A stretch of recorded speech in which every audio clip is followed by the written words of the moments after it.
Alright, check this out. Midjourney updated their draft mode to make exploring new styles way easier. My name is Nolan Michaels. I've been covering Midjourney for a few years now, and you gotta see this new workflow. It all starts with draft mode, so make sure you click this little lightning bolt icon in the top right. You can type whatever you want as the subject. And then you need to trigger the random style feature. You can do that by typing --sref, style reference, leave a space, and then write the word random. When I hit enter, Midjourney is going to create a grid of images with 24 random styles to choose from. We are getting the chance to see 24 styles for less than the price of one regular generation. This new draft mode is the real deal. It would be nice if we could hover over these images and see the style reference code, but for now, all you need to do is click on it once, and then you'll be able to see it right here. My suggestion to you is to just hit very subtle on some of the ones that you like. From here, now we have the full style reference code and we can continue exploring that way. But I want to go through the grid process again because I want to warn you about the subject that you choose. If you're exploring styles, I honestly suggest you use something called a void prompt, which is basically not a prompt at all. It's just a couple of symbols, whatever you want to type, something that isn't a word, so that we can see the true essence of the style. Because our subjects do play a pretty big part in determining what gets created. So I'm going to do this again. I'm going to say sref random with draft mode on. I hope this type of grid gives you a better understanding of what you're getting into. And I like a lot of these already. So I'm just going to go through and I'm going to hit very subtle on all the ones that I like. But then what can we do with these styles once we find them? That's where the next part of the workflow comes in, and that's where we're going to create mood boards out of these codes. But how do we do that? First, we need more pictures. So what you can do is simply click on the code now that you've discovered it. It will load it into the prompt box. From here, you can start prompting for a bunch of different subjects for sure. I'm writing a permutation. I'm going to hit enter. And then you're discovering the big mistake that I just made again. I left draft mode on, so I'm getting these big grids again. I don't think that's what you're going to want. So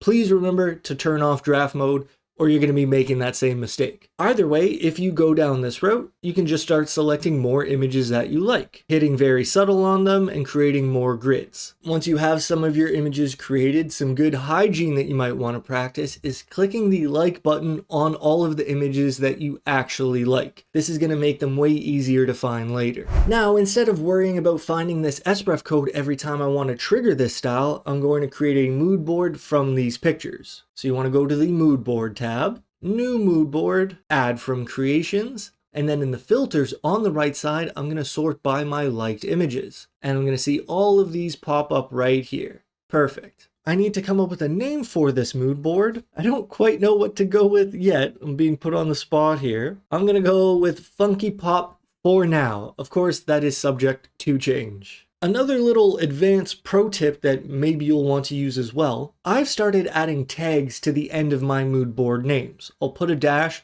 and then I'll type something like IL for illustration, because I have so many mood boards that if I want to find any of them ever again, it's way easier for me if I could just type IL in the search bar and then I can see all of my illustration mood boards. It's perfect. And then from here, we're going to add it to the prompts, and I've created a shortcut so that all I need to do is type --MB, and then I will be able to see this mood board in 3 different aspect ratios. And take a look at these. This is how Midjourney interprets the board I just made. I think these are pretty cool. They're not exactly the same though, so maybe I can show you what you can do. First, let's prompt for a neutral subject, something that's easily identifiable. Okay, we'll go with the dog. I think that's a little more in line what we were hoping for. Then if you really want, you can use the subject, use your mood board, and then go back and find a picture and use that as a style reference in the same prompt. This is a little advanced, I would argue a little unnecessary, but still a pretty powerful workflow to focus your images a little bit more. You see how it's not that big of a difference? It's really up to you at that point. And you know what? I'm curious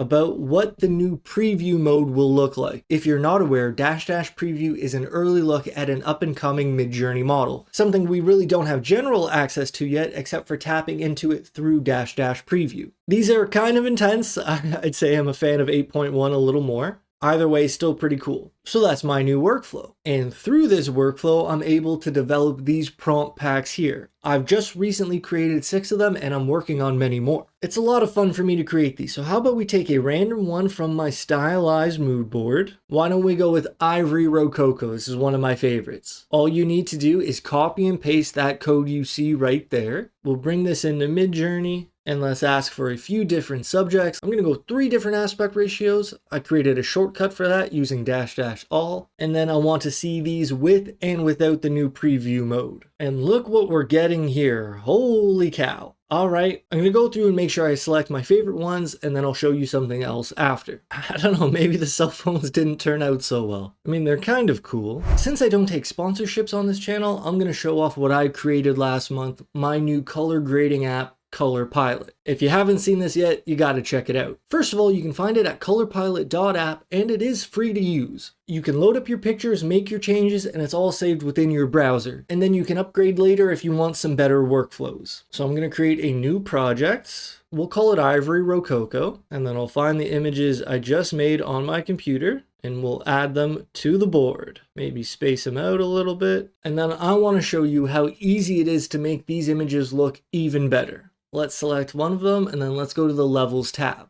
And I want you to click on the black eyedropper first. All you need to do is select the darkest area on your image. If you don't see anything that's truly black, you just select the darkest area. So maybe that's this little shadow up here, or maybe it's the shadow of her mouth. Maybe it's this one back here. It's immediately going to change the color of the image, but we're not done. Now we want to go to the white eyedropper and we want to select one of the brightest areas of the image. Probably this section up here. To be fair, it's already recognized that that is the brightest area, but then the real trick is to click this little triangle in the middle and slide it back and forth until you're happy. You're going to be making it lighter and darker depending on where you slide it. Maybe I'm happy with it right in the middle, but we can see a side-by-side view. Maybe you like the before. I'm certainly a fan of it as well. I like the images, of course, but man, it's so much more moody and elevated once you make those simple adjustments. Like there it is off, and then we can show grade, and there it is on. That's way better, in my opinion. And then I'm gonna go through and just make those same changes for my other images. Do you see how easy this is? Oh, take a look at the dragon. That's pretty sick. How about this guy? Look at that difference already. That's so cool. So cool. All right, after all that's done, we have our defaults here, and then I can click show grade in the top right and we can see the changes. Quick back and forth, nice and faded, much more mature in my opinion. I like these a lot more. Isn't that so much fun? Color Pilot, again, it's free to use. Please go try it out, colorpilot.app. You can let me know what you think. If you're interested in learning how to prompt a little better, I have this video here. But then if you're interested in Claude Code at all, I have the perfect beginner's guide for you to check out. Let me know what you think. I hope you're doing well. Take care, and I'll see you next time. Peace.